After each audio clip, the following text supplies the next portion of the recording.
Hello everyone, welcome to Sonam classes. आज जो है हम मैट्रिक्स को कंस्ट्रक्ट करेंगे जब हमें उसके एलिमेंट्स क्या होंगे, गिवन होंगे। तो स्टार्ट करते हैं। हमने क्वेश्चन कंसीडर किया, construct a 2 into 3 matrix whose elements are given by AIJ is equal to I+2J। तो सबसे पहले हम कंस्ट्रक्शन करना सीखते हैं कि अगर हमें कभी कोई भी मैट्रिक्स का ऑर्डर बता दिया जाए और उसकी मैट्रिक्स बनानी हो, एलिमेंट्स पर तो हम बाद में जाएंगे, अगर हमें मैट्रिक्स बनानी हो तो किस तरीके से बनाई जाएगी। जैसे कि हमारे क्वेश्चन में उन्होंने क्या बोला है, 2 into 3।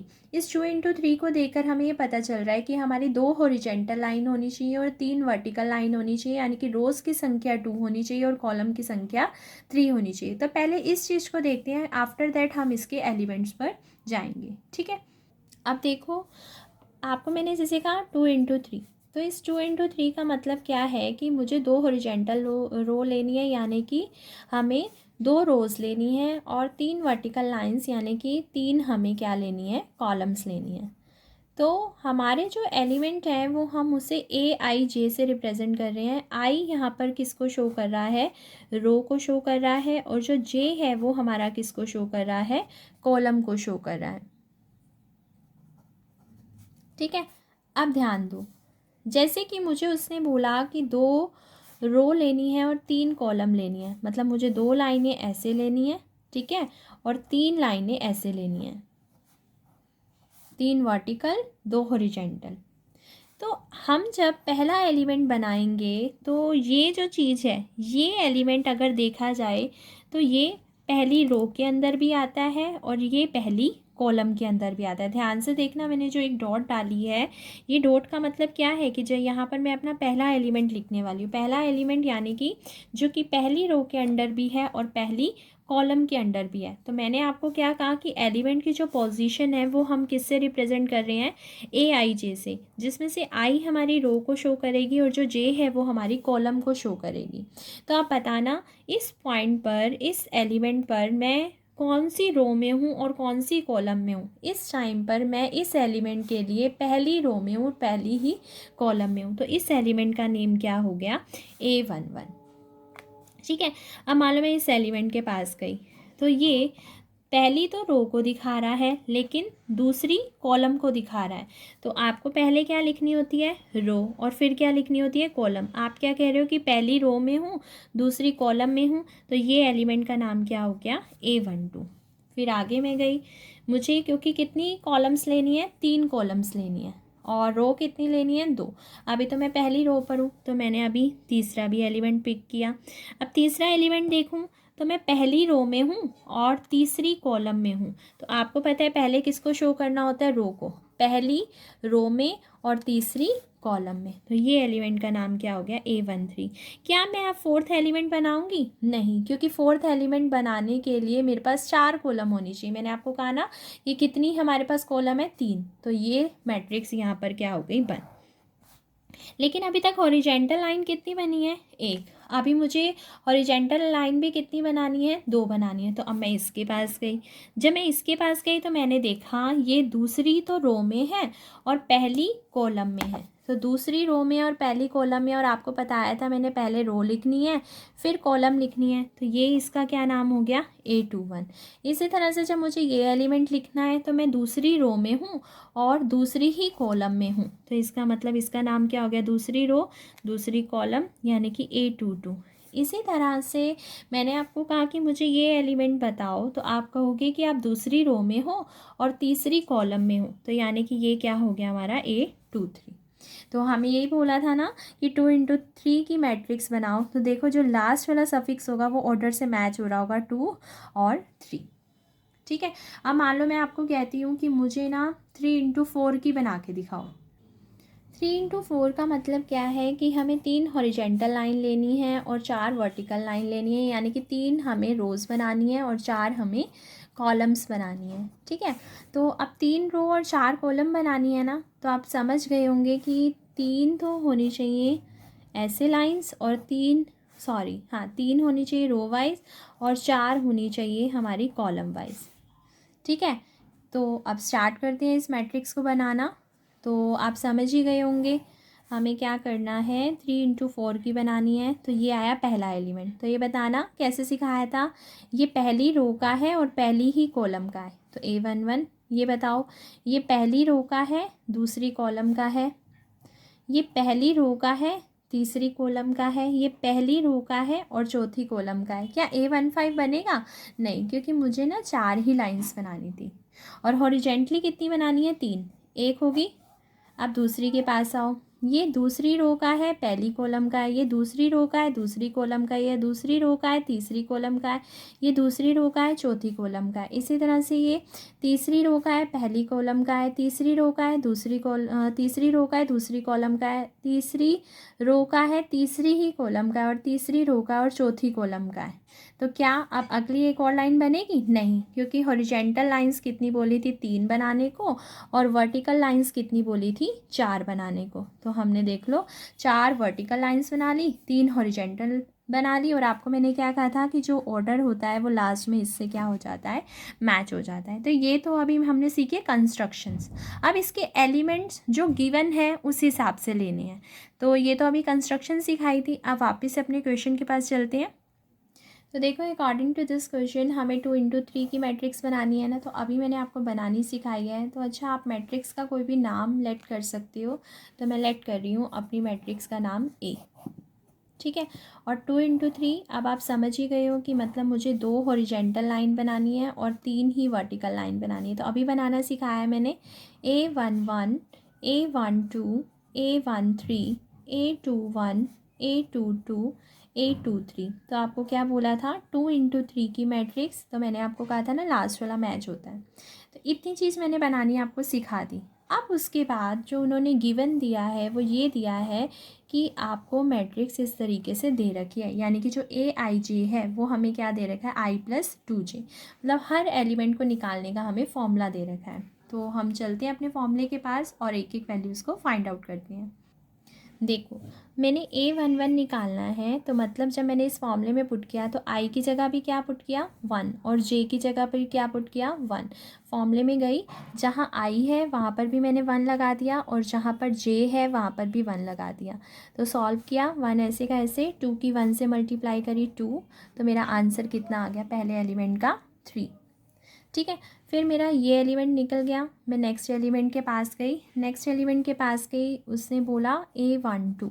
A12 मतलब कि मुझे I की जगह 1 पुट करना है और J की जगह 2 पुट करना है। तो मैंने अपने फॉर्मूले में I की जगह 1 पुट कर रही हूँ, J की जगह 2 पुट कर रही हूँ। तो 1 + 2 × 2। तो 1 ऐसे का ऐसे, 2 × 2 क्या हो गया, 4, और 1 + 4 कितना हो गया हमारा, 5। फिर मैंने नेक्स्ट एलिमेंट फाइंड आउट किया। नेक्स्ट एलिमेंट मेरा कौन है, A13। तो A13 के पास गई। तो अकॉर्डिंग टू दिस मैंने चेक किया कि मुझे I को 1 पुट करना है और J को 3 पुट करना है। तो मैं अपने फॉर्मूले में गई, I की जगह 1 लिखा और J की जगह मैंने क्या लिखा, 3 लिखा। तो 1 + 2 × 3 कितना हो गया, 6, जो कि क्या हो गया, 7, ठीक है। अब मेरी फर्स्ट रो के तीनों एलिमेंट निकल आए, एक 3 है, एक 5 है और एक 7 है। अब मैं सेकंड रो के पास गई, सेकंड रो का एलिमेंट नोट किया, वो मेरा क्या है, A21। A21 है। तो अब A21 का मतलब क्या है कि मुझे अपने I की जगह पर 2 पुट करना है और J की जगह पर 1 पुट करना है। तो जहाँ I है वहाँ मैं 2 पुट कर रही हूँ और जहाँ J है वहाँ मैं 1 पुट कर रही हूँ। तो कितना हो गया, 2 + 2 × 1, 2, 2 + 2 कितना हो गया मेरा, 4। फिर आगे मैंने फाइंड आउट किया A22, क्योंकि मेरा ये भी फाइंड आउट हो गया। A22 मतलब मुझे I की जगह पर भी 2 पुट करना है और J की जगह पर भी 2 पुट करना है। तो मैंने किया, I की जगह भी 2 और J की जगह भी 2 किया। तो मेरा कितना आ गया, 2 + 2 × 2, 4, 4 + 2 कितना होता है, 6। फिर नेक्स्ट एलिमेंट फाइंड आउट किया A23। A23 जब हमने फाइंड आउट करने गए तो I की जगह पर 2 और J की जगह पर 3। तो यानी कि I की जगह फॉर्मूले में 2 पुट कर दिया और J की जगह फॉर्मूले में 3 पुट कर दिया। तो 2 + 3 × 2 कितना हो गया, 6, और 6 + 2 क्या हो गया, 8। तो मैंने देखो अपने सारे ही एलिमेंट फाइंड आउट कर लिए। अब मैं अपनी मैट्रिक्स में जाकर सारी वैल्यूज़ पुट कर दूँगी। देखो, A11 की वैल्यू कितनी आई है, 3। फिर A12 है ना, A12 की वैल्यू कितनी है, 5। फिर कौन है, A13। A13 की वैल्यू कितनी है, 7। फिर A21 की वैल्यू कितनी है 4, फिर A22 की वैल्यू कितनी है 6, फिर A23 की वैल्यू कितनी है मेरी 8। तो यही मेरा क्या हो गया 2 × 3 की मैट्रिक्स हमने बना दी। तो ये हमारा क्या हो गया आंसर। अब जैसे मैंने एक और क्वेश्चन लिया कि मुझे 3 × 3 की मैट्रिक्स कंस्ट्रक्ट करनी है जिसके एलिमेंट हम आपको दे रहे हैं AIJ = I+J। तो आप देखो हमें कितने ऑर्डर की चाहिए 3 × 3 की चाहिए। तो सबसे पहले मैंने अपनी मैट्रिक्स लेट कर ली और वो लेट करके A लिख दिया। और A कैसा होगा 3 × 3 ना, मतलब आपको 3 हॉरिजेंटल लाइंस चाहिए और 3 वर्टिकल लाइंस चाहिए। मतलब आपको A33 तक पहुंचना है। तो स्टार्ट किया हमने, पहला A11 बनाना, ये मैं सिखा ही चुकी हूँ। A12 फिर A13 हो गया। फिर दूसरी रो में गए A21 मतलब सेकंड रो और first column, second row second column, second row third column, फिर थर्ड रो फर्स्ट कॉलम का element, third row second column का element, third row third column का एलिमेंट। और आपको मैंने बताया है ना कि ये वाली चीज़ और ये चीज़ 3 3 3 3 सेम होगी, ठीक है, मतलब ताकि हम वेरीफाई कर पाएँ कि यस हम ठीक चल रहे हैं। अब हमने AIJ उठाया अपने क्वेश्चन का। अब मुझे ये जितने भी एलिमेंट दिखाई दे रहे हैं ना, ये सारे एलिमेंट फाइंड आउट करने हैं। तो सबसे पहले मैं फर्स्ट के पास गई A11 को देखा, मतलब मुझे I की जगह 1 लेना है और J की जगह 1 लेना है। तो मैंने लिया I की जगह 1, J की जगह 1, 1 और 1 को जोड़ा 2। फिर इसी तरह से मैंने अगला उठाया, अगला कौन है मेरा A12 I की जगह 1, J की जगह 2, आ गया 1 + 2 3। फिर मैंने नेक्स्ट उठाया A13 I की जगह 1, J की जगह 3, तो 1 + 3 4 आ गया। फिर मैंने अगला उठाया A21, फिर इसी तरह से 2 + 1 3। फिर मैंने अगला उठाया A22, 2 + 2 4। फिर मैंने अगला उठाया A23 I की जगह 2, J की जगह 3, 5 आ गया। फिर मैंने अगला उठाया 31 I की जगह 3, J की जगह 1, तो ये आ गया। फिर A32 उठाया I की जगह 3, J की जगह 2, ये आ गया। फिर अगला उठाया 33, तो I की जगह 3 और J की जगह 3, कितना आ गया 6। तो मैंने सारे एलिमेंट फाइंड आउट कर लिए और मैं जाकर सारी वैल्यूज़ पुट कर दूंगी। A11 की वैल्यू 2, फिर A12 की वैल्यू 3, फिर A13 की वैल्यू 4, फिर A21 की वैल्यू 3, फिर A22 की वैल्यू 4, फिर A23 की वैल्यू 5, फिर इसी तरह से A31, A32, A33, A31 कितना है 4, A32 5 और ये 6, 4 5 6। That is our answer. नीचे यहाँ पर ऑर्डर भी लिख देना। एक और एग्जांपल हमने लिया, देखो AIJ यानी कि कंस्ट्रक्ट वही 3 × 3 का ही करना है, उसका एक और पार्ट हमने लिया। अब हमें AIJ निकालना है। तो कंस्ट्रक्शन 3 × 3 है, मतलब वही जो हमने लेट किया था, फिर से हमने क्या लेट कर लिया A, बनाना आ गया 3 × 3, A11 A12 A13 A21 A22 A23 A31 A32 A33। अब एलिमेंट फाइंड करने का जो फॉर्मूला है वो AIJ का फॉर्मूला है I - J। तो आप एक एक एलिमेंट को उठाओ और इस फॉर्मूले में पुट करते जाओ। जैसे मैंने A11 उठाया, A11 जब इसमें डालूंगी तो I की जगह भी 1, J की जगह भी 1, यानी कि 1 - 1 0। देखो यहाँ करके दिखाया। फिर A12 उठाया, I की जगह 1, J की जगह 2, ठीक है, प्लस माइनस माइनस साइन बड़े वाले का। फिर मैंने A13 उठाया, 13 उठाया तो हमारा I क्या आ गया 1 और J क्या आ गया हमारा 3, 1 - 3 कितना आ गया -2। फिर इसी तरह से मैंने A21 उठाया तो I की जगह 2, J की जगह 1, ठीक है। फिर मैंने A22 उठाया, I की जगह 2, J की जगह 2। फिर मैंने A23 उठाया, I की जगह 2, J की जगह 3, तो 2 - 3 क्या हो गया -1। तो जब मैंने इन सबको सॉल्व किया ना, ये 1 - 1 0, 1 - 2 -1, 1 - 3 -2, क्योंकि प्लस माइनस माइनस साइन बड़े वाले का। 2 में से 1 गया 1, 2 में से 2 गया 0, 2 में से 3 गया -1। फिर इसी तरह से मेरे रह गया A31 A32 और A33। तो A31 मतलब 3 - 1 2, फिर 3 - 2 1, फिर इसके बाद 3 - 3 0। तो फाइनली हमारा जो आंसर आ गया, पहली रो है 0 - 1 और -2 मैंने पुट कर दिया, दूसरी रो है मेरी 1 0 -1 मैंने पुट कर दिया, और तीसरी रो है मेरी 2 1 0 मैंने पुट कर दिया। मतलब यहाँ से देख लिया ना, इन तीनों का नाम क्या है, उसके एलिमेंट लिख दिए, इन तीनों का नाम क्या है, उसके एलिमेंट लिख दिए, इन तीनों का नाम क्या है, इसके एलिमेंट लिख दिए। देखो हमने एक क्वेश्चन लिया और हमें एक मैट्रिक्स गिवन है और हमें कुछ चीज़ें बतानी है इस मैट्रिक्स की, जैसे कि ऑर्डर बताना है, हमें एलिमेंट्स की संख्या बतानी है कितनी है, और ये कुछ पर्टिकुलर एलिमेंट्स हैं, इनकी वैल्यूज़ बतानी है। तो सबसे पहले हमने ये मैट्रिक्स देखी और हमसे क्या मांगा गया, ऑर्डर। ऑर्डर क्या होता है, नंबर ऑफ़ रोज इंटू में नंबर ऑफ़ कॉलम्स, या फिर यूँ कहीं नंबर ऑफ़ रोज पाई में नंबर ऑफ़ कॉलम्स।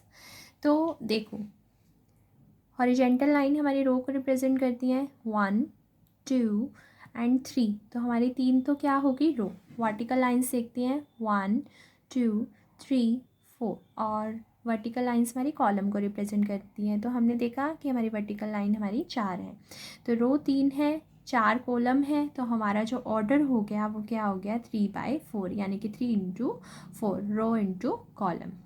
सेकंड हमारा क्या है कि एलिमेंट्स की संख्या क्या है। एलिमेंट्स की संख्या क्या होती है कि ये जो ऑर्डर होता है, इनकी ऑर्डर की जब हम मल्टीप्लाई करके देखते हैं कि क्या आता है, वही हमारी एलिमेंट्स की संख्या होती है। तो 4 इंटू 3 को जब मल्टीप्लाई किया वो आया 12, तो 12 ही एलिमेंट है। देख लो आप, 1 2 3 4 5 6 7 8 9 10 11 12। जब आप ऐसे भी देखो, 3 रो हैं और यहाँ पर हर रो में 4 एलिमेंट हैं, तो 4 दिया 12, 3 चौक 12 की मतलब ऐसे देखें तो हमारी हर रो में 4 एलिमेंट और 3 रो हैं, तो 3 इंटू 4 हमारा क्या हो गया, 12। तो हम सीधा ही वैसे फॉर्मूला बना लिया कि जो ऑर्डर लिखा हुआ उनको मल्टीप्लाई कर दो, वही हमारे क्या होती है, एलिमेंट्स की संख्या। अब हमें कुछ पर्टिकुलर एलिमेंट बताने हैं, जैसे कि A13। अभी कंस्ट्रक्शन में मैंने सिखाया ना कि A13 मतलब 1 मतलब पहली रो और 3 मतलब तीसरी कॉलम। तो देखो पहली रो और तीसरी कॉलम में कौन है, पहली रो और तीसरी कॉलम है ना। तो पहली रो और तीसरी कॉलम में जो एलिमेंट है वो कौन है, 19। तो हमने वैल्यू क्या लिख दी, 19। हमसे यही वाला एलिमेंट कहा गया था, हमने ये एलिमेंट लिख दिया। फिर उन्होंने बोला A21 मतलब दूसरी रो में हो और पहली कॉलम में हो। दूसरी तो रो में हो और पहली कॉलम में हो, तो कौन है वो एलिमेंट जो इन दोनों में आ रहा है, दूसरी रो में भी आ रहा है और पहली कॉलम में भी आ रहा है, 35। फिर अगला देखो A33 मतलब third row third column, third row and third ही कॉलम, तो कौन आ रहा था, -5, तो ये आ गया। फिर A24 मतलब second row fourth column, second row and fourth column, यानी कि हमारा कितना आ गया, ये 1 2, ठीक है। A23 मतलब second row and third column, यानी कि ये, तो हमारा कितना आ गया, 5/2। नेक्स्ट क्वेश्चन देखो, उन्होंने हमें कहा कि एक डायगोनल मैट्रिक्स का एग्जांपल दो। तो डायगोनल मैंने आपको बताई थी ना, जो मैट्रिसेस की टाइप्स वाली वीडियो है, मैं आपको इसमें डिस्क्रिप्शन बॉक्स में लिंक दे दूँगी टाइप्स ऑफ मैट्रिसेस का, आप वहाँ से पढ़ सकते हो कि डायगोनल मैट्रिक्स क्या है, स्केलर क्या है, आइडेंटिटी क्या है। तो डायगोनल मैट्रिक्स क्या होती है कि भाई जिनका जो स्केयर मैट्रिक्स होना ज़रूरी है कि रो और कॉलम सेम हो। तो हमने 3 हॉरिजेंटल ले ली, 3 ही वर्टिकल ले ली, और वो कहती थी कि जो नॉन डायगोनल है वो सारे ज़ीरो होने चाहिए। तो देख लो नॉन डायगोनल सारे क्या हैं, ज़ीरो, और डायगोनल पर कुछ भी हो, तो मैंने डायगोनल पर कुछ भी डाल दिया। तो अपनी तरफ से एक एग्जांपल देना है, आप कुछ भी डायगोनल पर लिख सकते हो। एक स्केलर मैट्रिक्स की डेफिनेशन होती थी कि सबसे पहले तो स्केयर मैट्रिक्स लो, मतलब रो और कॉलम की संख्या सेम हो, और फिर नॉन डायगोनल ज़ीरो हो, ठीक है। नॉन डायगोनल इसमें भी क्या ले ले, ज़ीरो, तो ये भी जीरो, ये भी जीरो, ये भी जीरो, ये भी जीरो, ये भी जीरो, ये भी जीरो, 3 रो ली, 3 कॉलम ली, तो स्केयर मैट्रिक्स ले ली और नॉन डायगोनल जीरो ले लिए। लेकिन स्केलर मैट्रिक्स कहती है कि डायगोनल के एलिमेंट सेम हो, तो मैंने तीनों जगह 4 4 लिख दिया। इसी तरह से एक और एग्जांपल का, उन्होंने एक मैट्रिक्स जो कि डायगोनल तो है लेकिन स्केलर नहीं है। तो आप सीधी सी बात है, जब डायगोनल के एलिमेंट कुछ भी होते हैं ना, तो कुछ भी में सारे अलग लेना, मतलब सारे सेम मत लेना, क्योंकि उन्होंने स्पेशली बोला है कि ऐसा एग्जाम्पल दो। क्योंकि देखो डायगोनल पर हम फ्री होते हैं, हमारी मर्जी हम सेम लें या ना लें, लेकिन अगर हम सेम लेंगे तो वो स्केलर बन जाएगी, अगर हम सेम नहीं लेंगे तो फिर वो डायगोनल ही रहेगी। तो ये हमारी डायगोनल मैट्रिक्स तो है, क्योंकि हमारी रो और कॉलम की संख्या सेम है, और नॉन डायगोनल जीरो है, और डायगोनल पर हमने कुछ भी ले लिया क्योंकि सारा सेम नहीं लिया। That means this is a diagonal matrix but not a scalar matrix. देखो ये क्वेश्चन में क्या है, if a matrix has a 24 element, अगर एक मैट्रिक्स 24 एलिमेंट रखती है तो उसके पॉसिबल ऑर्डर क्या हो सकते हैं। अब ये भी जस्ट मैंने आपको ऊपर क्वेश्चन में बताया कि अगर आपके पास ऑर्डर पता हो तो आप उन ऑर्डर की मल्टीप्लाई कर दो तो एलिमेंट्स की संख्या आ जाती है। अब क्या पता 24 किन दो एलिमेंट को मल्टीप्लाई करके आया है, हो सकता है 1 की 24 से करके आया हो, ये भी तो हो सकता है कि आप तो 24 की 1 से करके आया हो, ये भी हो सकता है कि 2 की 12 से करके आया हो, ये भी हो सकता है कि 3 की 8 से करके आया हो, 4 की 6 से। तो उन्होंने यही पूछा है कि इसके ऑर्डर क्या क्या बन सकते हैं। तो 24 एलिमेंट्स में हमने देखा कि हमारे ऑर्डर क्या क्या बन सकते हैं। 1/24 भी बन सकता है, जैसे एक लो, पहले 1 लिया, 1 की किससे करें 24 आए, 1, बाई 24, मतलब एक रो 24 कॉलम्स, 2 रो 12 कॉलम्स, 3 रो 8 कॉलम्स, 4 रो 6 कॉलम्स, 6 रो। अब क्या करा, जैसे ये बन गया ना, अब आपने देखा 5 नहीं बन रहा, 6 नहीं बन रहा, 7 नहीं बन रहा, 8 नहीं 7 नहीं बन रहा, सॉरी 6 तो बन रहा है, 4 था, फिर 6 जैसे ही आ गया ना, इसका मतलब समझ गए कि अब पेयर उल्टे होने लग गए हैं। दोबारा से देखो, जैसे 1 लिया, 1 इंटू 24, ठीक है, फिर 2 लिया, 2 की 12 से करी, 3 लिया, 3 की 8 से करी, फिर 4 लिया, 4 की 6 से करी, 5 चेक किया नहीं बना, 6 चेक किया बन गया, और मैंने देखा यही पेयर उल्टा हो गया। तो अब मुझे आगे सोचने की ज़रूरत नहीं है, जैसे ही ये पेयर उल्टा हो ना, इसका मतलब इस पेयर को उल्टा करना है, फिर इस पेयर को उल्टा करना है, और फिर इसको उल्टा करना है। तो बस हमारे टोटल ऑर्डर्स बन गए, यानी कि हम ये ऑर्डर ले सकते हैं अगर हमें 24 एलिमेंट्स चाहिए। तो हमारे टोटल पॉसिबल ऑर्डर कितने बन गए, 8, 1 2 3 4 5 6 7 8, ठीक है। तो हमारा ये टॉपिक भी यहीं फिनिश होता है। आपको वीडियो अच्छी लगी हो तो लाइक ज़रूर करना। बाय।